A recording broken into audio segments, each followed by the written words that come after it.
তো সকালবেলা চলে আসছি আসলে আমারই মন্ত্রীর ফল আসি দেখি যে বিভিন্ন রকম তরু তরকারি ইনশাল্লাহ আমাদের মন্ত্রীর ফল উঠছে।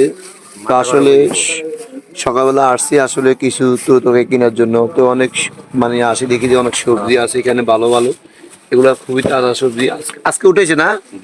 হ্যাঁ, তো সবজি আপনার কত করে মুঠে বেছেন? 10 টাকা। 10 টাকা। আর লাল শাক? লাল শাক 25 টাকা কেজি। 25 টাকা। ওখানে কেন আবার কি কি দিয়েছেন আজকে? লাল শাক, কাঁচামরিচ, হুম আলু, হুম কপি, ধনিয়া পাতা। ধন্যবাদ। তো মাশাল্লাহ করে আসলে আমি নিত্য প্রয়োজনীয় কাস্টমার, তো সবসময় তরু তরকারি যা কিছু লাগে উনির থেকে আমি নিই। আসলে মূলত প্রতিটা মানুষের লগে প্রতিটা মানুষের চলাফেরাতে কাজ কারবাতে একটা সম্পর্ক হয়। আসলে উনির লগে আমরা একটা রিলেশন আছে। যাক, তো আসলে আমাদের এই মন্ত্রী ফুলটা দীর্ঘদিন একটা নাম করা পরিচিত। মানে আগে এরকম জমজমাট ছিল না, আসলে যেরকম জমজমাট এখন আছে।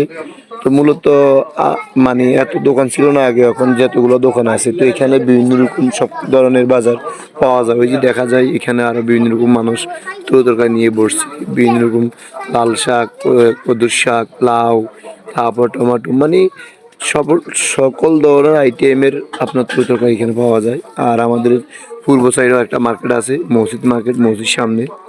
তো মূলত যাক, এই জায়গাটা এত জমজমাট ছিল না, এখন যতটুকু জমজমাট আছে।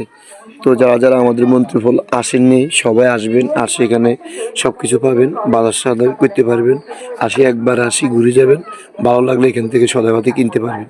আর আগামী ইনশাল্লাহ কয়েক বছর পরে আমাদের এটা বাজার ডাক আসবে, আমরা আশাবাদী সবাই, নাকি? আপনারা কি চাননি এটা বাজার হোক?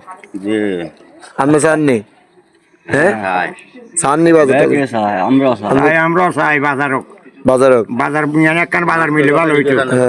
একখান বাজার মিলে ভালো হইতো এখানে। যতক্ষণ দোকান আছে একখান বাজার মিললে ভালো হইতো এখানে। তো সবাই একটা দাবি আছে, তো সবাই শুনছেন, তো সবাই ভালো থাকবেন।